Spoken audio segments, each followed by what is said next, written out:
बातमीपत्रात आता पाहूयात गल्लीपासून ते दिल्लीपर्यंतच्या ताज्या घडामोडींचा धावता आढावा। नाशिकमध्ये गाजत असलेल्या भोंदूबाबा प्रकरणात आरोपी अशोक खरात याच्या विरोधातील कारवाई अधिक तीव्र होताना दिसतीये। आज नाशिक जिल्हा सत्र न्यायालयात झालेल्या सुनावणीत न्यायालयाने त्याला न्यायालयीन कोठडी सुनावली। यासोबतच आरोपीला उद्या पुन्हा न्यायालयात हजर करण्याचे स्पष्ट आदेश देण्यात आले। त्यामुळे या प्रकरणात पुढील काही दिवसात आणखी महत्त्वाच्या घडामोडी घडण्याची शक्यता व्यक्त केली जाते। यापूर्वीच्या सुनावणीत न्यायालयाने अशोक खरातला 8 एप्रिलपर्यंत पोलीस कोठडी दिली होती। ती मुदत संपल्यानंतर आज त्याला पुन्हा न्यायालयासमोर हजर करण्यात आलं। सुरक्षेच्या कारणास्तव यावेळीही त्याला प्रत्यक्ष न्यायालयात न आणता व्हिडिओ कॉन्फरन्सिंगद्वारे हजर करण्यात आलं। सुनावणी दरम्यान न्यायालयाने त्याची ओळख पटवण्यासाठी थेट त्याचं नाव विचारलं। त्यानंतर दुसऱ्या गुन्ह्यात त्याला न्यायालयीन कोठडी देण्याचा निर्णय घेतला गेला। आजच्या सुनावणीत अनेक महत्त्वाचे अधिकारी आणि वकील उपस्थित होते। आरोपीचे वकील सचिन भाटे न्यायालयात हजर होते, तर सरकारी बाजू मांडण्यासाठी शैलेंद्र बागडे उपस्थित होते। या प्रकरणाचे तपास अधिकारी किरणकुमार सूर्यवंशी यांनीही न्यायालयात हजेरी लावली। सुनावणी दरम्यान पुढील गुन्ह्यांमध्ये आरोपीचा ताबा मिळावा यासाठी अर्ज करण्यात येणार असल्याचंही स्पष्ट करण्यात आलं। न्यायालयीन कोठडी मिळाल्यानंतर अशोक खरातला आता मध्यवर्ती कारागृहात दाखल केलं जाणार आहे। त्यानंतर विशेष तपास पथक त्याचा पुन्हा ताबा घेण्याची प्रक्रिया राबवणार असल्याची माहिती समोर आली आहे। या संपूर्ण प्रक्रियेसाठी आवश्यक कायदेशीर औपचारिकता आजच पूर्ण करण्यात येणार असल्याचंही सांगण्यात आलं। त्यामुळे तपास अधिक वेगाने पुढे जाणार असल्याचे संकेत मिळत आहेत। काँग्रेस नेते विजय वडेट्टीवार यांनी बुधवारी कुंभमेळ्यासारख्या पवित्र धार्मिक कार्यात कोट्यावधींचा कथित भ्रष्टाचार केल्याप्रकरणी मुख्यमंत्री देवेंद्र फडणवीस यांच्या नेतृत्वाखालील महायुती सरकार आणि सत्ताधारी भाजपवर निशाणा साधलाय। भ्रष्टाचार संपवण्याच्या नावाखाली सत्तेत आलेले बोके स्वतःच भ्रष्टाचाराचे लोणी खाण्यात मग्न झालेत। कुंभमेळ्यासारख्या पवित्र कार्यात भ्रष्टाचार करणाऱ्या ट्रिपल इंजिन मलिदा गँगला या भ्रष्टाचाराचा हिशोब द्यावाच लागेल असं त्यांनी म्हटलं आहे। लाचलुचपत प्रतिबंधक विभागाने मंत्रालयातील अर्थ आणि नियोजन विभागातील कक्ष अधिकारी विलास लाड याला 6,37,000 रुपयांची लाच घेताना रंगेहात पकडला आहे। या संबंधीची एक ऑडिओ क्लिप व्हायरल झाली आहे। त्यात विलास लाड हा नाशिक त्र्यंबकेश्वर येथे होणाऱ्या कुंभमेळ्याच्या टेंडरबाबत धक्कादायक दावे करताना दिसून येतोय। विजय वडेट्टीवार या प्रकरणी म्हणाले, हिंदू खतरे में है, एक है तो सेफ है, बटेंगे तो कटेंगे असे हिंसक नारे भाजपला का द्यावे लागतात हे आता सर्वांनाच समजलं असेल। भ्रष्टाचार संपवण्याच्या नावाखाली सत्तेत आलेले बोके स्वतःच भ्रष्टाचाराचं लोणी खाण्यात मग्न झालेले आहेत। जनतेला याची खबर होऊ नये म्हणून त्यांच्यात धार्मिक वाद पेटवण्याचं कसब भाजपनं वापरलं। धर्माच्या नावावर सत्तेत आलेले स्वतः मात्र कुंभमेळ्यासारख्या पवित्र धार्मिक कार्यातही कोट्यावधींचा भ्रष्टाचार करत आहेत। हा पैसा महाराष्ट्रातील सर्वसामान्य जनतेचा आहे। आपल्या भ्रष्टाचाराने अमानुष वृक्षतोडीने कुंभमेळ्यासारख्या पवित्र कार्याला बदनाम करणाऱ्या ट्रिपल इंजिन मलिदा गँगला या भ्रष्टाचाराचा हिशोब द्यावाच लागेल। अजित पवार यांच्या निधनामुळे रिक्त झालेल्या बारामती विधानसभा मतदारसंघाची पोटनिवडणूक बिनविरोध होईल आणि सुनेत्रा पवार यांना सहानुभूतीचा लाभ मिळेल असा महायुतीचा सुरुवातीचा अंदाज होता। मात्र प्रत्यक्ष निवडणूक प्रक्रियेत हा अंदाज पूर्णपणे फोल ठरला असून या निवडणुकीच्या रिंगणात तब्बल 55 उमेदवारांनी उडी घेतल्यानं लढतीचे स्वरूप पूर्णपणे बदललं आहे। सुरुवातीला एकतर्फी वाटणारी ही पोटनिवडणूक आता अत्यंत चुरशीच्या आणि रंजक वळणावर येऊन ठेपली आहे। या निवडणुकीत काँग्रेस पक्षाने आकाश मोरे यांच्या रूपाने धनगर समाजाचा उमेदवार रिंगणात उतरवून जातीय कार्ड खेळल्यानं राजकीय समीकरणं अधिकच गुंतागुंतीची झाली आहेत। यामुळे राष्ट्रवादी काँग्रेसच्या उमेदवार सुनेत्रा पवार यांच्या समोरील आव्हान वाढलं असून ही लढाई आता अपेक्षेइतकी सोपी राहिलेली नाही। या बदलत्या राजकीय पार्श्वभूमीवर रणनीती आखण्यासाठी सुनेत्रा पवार यांनी नुकतीच मुख्यमंत्री देवेंद्र फडणवीस यांची भेट घेऊन सविस्तर चर्चा केली आहे। त्यानंतर मुख्यमंत्र्यांनी सुनेत्रा पवार यांना शब्दही दिला असल्याचं समजतं। राज्यसभा खासदार पार्थ पवार यांना सोबत घेऊन सुनेत्रा पवार यांनी मुख्यमंत्री देवेंद्र फडणवीस यांची भेट घेतली असता या निवडणुकीत भारतीय जनता पक्ष मोठा भाऊ म्हणून त्यांच्या पाठीशी खंबीरपणे उभा राहील असा महत्त्वाचा शब्द मुख्यमंत्र्यांनी दिला। सुनेत्रा पवार यांचा विजय सुकर करण्यासाठी भाजप आवश्यक ती सर्व मदत आणि सहकार्य करेल अशी ग्वाही देखील फडणवीस यांनी या भेटीदरम्यान दिली। मुंबईत शिखर बँक म्हणून ओळखल्या जाणाऱ्या महाराष्ट्र राज्य सहकारी बँक MSCB घोटाळ्याशी संबंधित आर्थिक गैरव्यवहार प्रकरणात नवे कायदेशीर वळण आलं आहे। राष्ट्रवादी काँग्रेस शरदचंद्र पवार गटाचे नेते रोहित पवार यांनी या प्रकरणात दोषमुक्तीची मागणी करत विशेष सत्र न्यायालयात अर्ज दाखल केला आहे.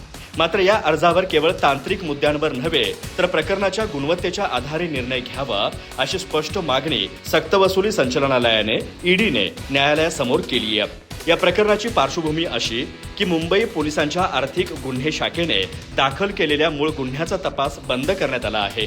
आर्थिक गुन्हे शाखेने प्रकरण बंद करण्याची शिफारस करणारा अहवाल सादर केला होता, जो विशेष न्यायालयाने स्वीकारला. याच मुद्द्यावर आधार घेत रोहित पवार आणि इतर 11 जणांनी दोषमुक्तीसाठी अर्ज केला. त्यांचा दावा आहे की मूळ गुन्हाच बंद झाल्याने त्यावर आधारित ईडीचं प्रकरण टिकू शकत नाही. मात्र ईडीने या युक्तिवादाला विरोध करत न्यायालयात प्रतिज्ञापत्र सादर केलंय. कनिष्ठ न्यायालयाने अहवाल स्वीकारला असला तरी ईडीने यापूर्वी दाखल केलेल्या हस्तक्षेप अर्जाबाबतचा निर्णय उच्च न्यायालयात आव्हान देण्यात आला असून तो अजून प्रलंबित आहे. त्यामुळे अंतिम निर्णय घेताना सर्व बाबींचा सखोल विचार करणं आवश्यक असल्याचं ईडीनं नमूद केलंय. फक्त प्रतिकात्मक कारणांवर आरोपींना दिलासा देऊ नये असंही ईडीनं स्पष्ट केलं आहे. ईडीच्या आरोपांनुसार कन्नड सहकारी साखर कारखान्याच्या व्यवहारात मोठ्या प्रमाणात गैरव्यवहार झाला आहे. हा कारखाना रोहित पवार यांच्या बारामती ॲग्रो लिमिटेडशी संबंधित असल्याचा दावा करण्यात आला आहे. या कारखान्यावर सुमारे 80.56 कोटी रुपयांचं कर्ज थकीत होतं. हे कर्ज वसूल करण्यासाठी शिखर बँकेने 13 जुलै 2009 रोजी सरफेसी कायद्याअंतर्गत कारवाई करत मालमत्ता ताब्यात घेतली होती. काँग्रेसने बारामती विधानसभेच्या पोटनिवडणुकीतून माघार घेतली नाही. भाजप या प्रकरणी मुद्दाम अफवा पसरवून सत्ताधारी राष्ट्रवादी काँग्रेसची फसवणूक करत आहे, असं काँग्रेस प्रदेश अध्यक्ष हर्षवर्धन सपकाळ यांनी बुधवारी स्पष्ट केलंय. बारामती विधानसभा मतदारसंघात येत्या 23 तारखेला पोटनिवडणूक होत आहे. ही जागा अजित पवारांच्या निधनानंतर रिक्त झाली आहे. राष्ट्रवादी काँग्रेसच्या अध्यक्षा तथा राज्याच्या उपमुख्यमंत्री सुनेत्रा पवार येथून सत्ताधारी महायुतीतर्फे निवडणूक लढवत आहेत. त्यांना विरोधी बाकावरील राष्ट्रवादी काँग्रेस शरदचंद्र पवार पक्षासह शिवसेना उद्धव बाळासाहेब ठाकरे पक्षानेही पाठिंबा दिलाय. पण काँग्रेसने ही निवडणूक लढवण्याची घोषणा करत येथून आकाश मोरे यांना उमेदवारी दिली आहे. पण आज अचानक काँग्रेसने उमेदवारी अर्ज मागे घेतल्याची चर्चा सुरू झाली असताना काँग्रेस प्रदेशाध्यक्षांनी तातडीने उपरोक्त स्पष्टीकरण दिलंय. बारामती विधानसभा पोटनिवडणुकीतील उमेदवारी अर्ज मागे घेण्याबाबत भारतीय जनता पक्षाच्या कोणत्याही नेत्याने काँग्रेस पक्षाशी अद्याप संपर्क साधलेला नाही. या संदर्भात प्रसारित होत असलेल्या बातम्या पूर्णपणे खोट्या, दिशाभूल करणाऱ्या आणि निराधार आहेत. अशा अफवा मुद्दाम पसरवून भारतीय जनता पक्ष राष्ट्रवादी काँग्रेसची फसवणूक करत आहे, असं हर्षवर्धन सपकाळ यांनी या प्रकरणी स्थिती स्पष्ट करताना सांगितलं. इराण इस्रायल युद्धामध्ये दोन्ही देशांचं मोठं नुकसान झालं. यात ट्रम्पसारख्या झुंड राष्ट्रप्रमुखाला धडा शिकवण्यात आला. पण शेवटी युद्धात मध्यस्थी करण्याचं श्रेय पाकिस्तानला जात आहे.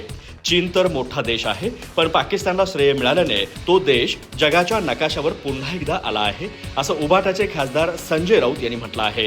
हे श्रेय नरेंद्र मोदी आणि भारताला मिळायला हवं होतं. महाविश्वगुरूंना हे श्रेय का मिळालं नाही तर त्यांची कोणतीच भूमिका नाही. जगात युद्ध सुरू असताना महाविश्वगुरू हे राजकीय विरोधकांवर प्रचार सभांमधून शाब्दिक बॉम्ब टाकत आहेत. संजय राऊत म्हणाले की इराण इस्रायल युद्ध हे संपूर्ण जगाचा विध्वंस होईल असं सुरू होतं. यात हजारो लोक मारले गेले. आखाती राष्ट्रांमधील अनेक ठिकाणी शेकडो लोक मारली गेली. पण इराणसारखा देश इस्रायल अमेरिकेसारख्या महाशक्तीला शरण गेला नाही. 35 दिवसांपेक्षा जास्त काळ त्यांच्यासोबत युद्ध केलं. अमेरिकेबद्दल जगाच्या मनात जी भीती होती ती भीती इराणने मोडून काढली. देशासाठी कसं लढावं हे इराणनं जगाला दाखवून दिलं. राज्यकर्त्यांनी देशासाठी कसं बलिदान द्यावं, जनतेनं कसं बलिदान द्यावं हे इराणनं जगाला दाखवलं आहे. संजय राऊत म्हणाले की शांती बैठक इस्लामाबादमध्ये होणार आहे. जे इस्लामाबाद तुम्ही ऑपरेशन सिंदूरमध्ये ताब्यात घेणार होतात, तिथे तुम्ही भाजपचा झेंडा फडकवणार होतात. तिथे ट्रम्प, नेत्यानाहू आणि इराणचे राज्यकर्ते एकत्र येत शांततेवर चर्चा करणार आहेत. भारतासाठी ही लाजिरवाणी गोष्ट आहे. तुम्ही कसले विश्वगुरू आहात? तुम्ही भंपक आणि डरपोक आहात. ही ट्रम्प यांनी भारताला मारलेली चपराक आहे, कारण ते चीन आणि पाकिस्तानला थँक्यू म्हणत आहेत. मोदींना आता सत्तेवर राहण्याचा अधिकार नाही. राज्यात काँग्रेसचा डाऊनफॉल सुरू असल्याचा दावा करणाऱ्या खासदार पार्थ पवार यांच्यावर काँग्रेसचे बारामतीचे उमेदवार आकाश मोरे यांनी पलटवार केलाय. पार्थ पवार हायफाय इंग्लिश मीडियममध्ये शिकलेत, त्यामुळे ते काँग्रेसवर टीका करताना मराठी शब्द न सुचल्यामुळे डाऊनफॉल म्हणाले असतील असं ते म्हणालेत. आकाश मोरे यांनी बारामती विधानसभा निवडणुकीच्या पोटनिवडणुकीत सत्ताधारी राष्ट्रवादी काँग्रेसच्या अध्यक्षा तथा राज्याच्या उपमुख्यमंत्री सुनेत्रा अजित पवार यांना आव्हान दिले. त्यांनी बुधवारी एका मराठी वृत्तवाहिनीशी बोलताना बारामती निवडणुकीत काँग्रेसचा विजय निश्चित असल्याचा ठाम विश्वास व्यक्त केला. तसंच बारामतीची पोटनिवडणूक लढवल्यामुळे राज्यात काँग्रेसचा डाऊनफॉल होईल अशी टीका करणाऱ्या खासदार पार्थ पवार यांचाही समाचार घेतला. त्यांच्या या टीकेमुळे बारामतीच्या निवडणुकीत अधिकच रंग भरलाय. आकाश मोरे म्हणाले, मी सेमी इंग्लिशमध्ये शिकलेला माणूस आहे, तरीही मला मराठीचे काही शब्द येत नाहीत, पण ते इंग्लिश मीडियम हायफायमध्ये शिकलेले आहेत, त्यामुळे त्यांना तेच म्हणायचं होतं की दम द्यायचा होता, काय करायचं होतं हे मला माहिती नाही, पण मला असं वाटतंय की त्यांना मराठी शब्द सापडला नसेल, त्यामुळेच ते डाऊनफॉल म्हणाले असतील. काँग्रेस आपली भूमिका नेहमी मांडत असतं. संविधान वाचवण्याची जबाबदारी एका माणसावर आली आहे. काँग्रेस ती जबाबदारी नेटाने पेलत आहे. आमच्या काँग्रेसचा एक कार्यकर्ता हजारांच्या बरोबर आहे.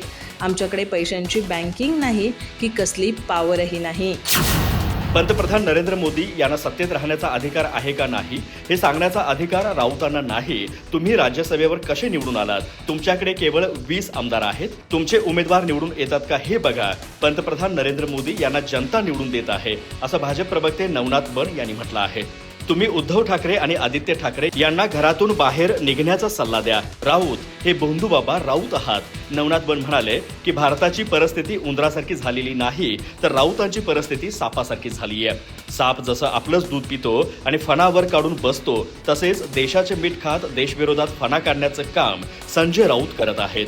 तुम्ही आपल्याच देशाविरोधात भूमिका घेत पाकिस्तानचं समर्थन करत आहात. तुम्ही पाकिस्तानची प्रवक्तेगिरी करण्याचं काम करत आहात. नवनाथ बन म्हणाले की ज्या पाकिस्तानचं गुणगान संजय राऊत गात आहेत त्या देशामध्ये लोकांना पीठ मिळत नाहीये. पेट्रोल डिझेल महाग आहे, गॅस मिळत नाहीये. 450 रुपयांनी पेट्रोल डिझेल मिळतं. आपल्याकडे भाव वाढलेले नाहीत कारण मोदींचं नेतृत्व सक्षम आहे. संजय राऊत, तुमच्या पाकिस्तानची अवस्था महाराष्ट्रात उबाटाच्या अवस्थेसारखी झाली आहे. अधिक माहिती आणि ताज्या घडामोडींसाठी आजच आमचे चॅनल सबस्क्राईब करा.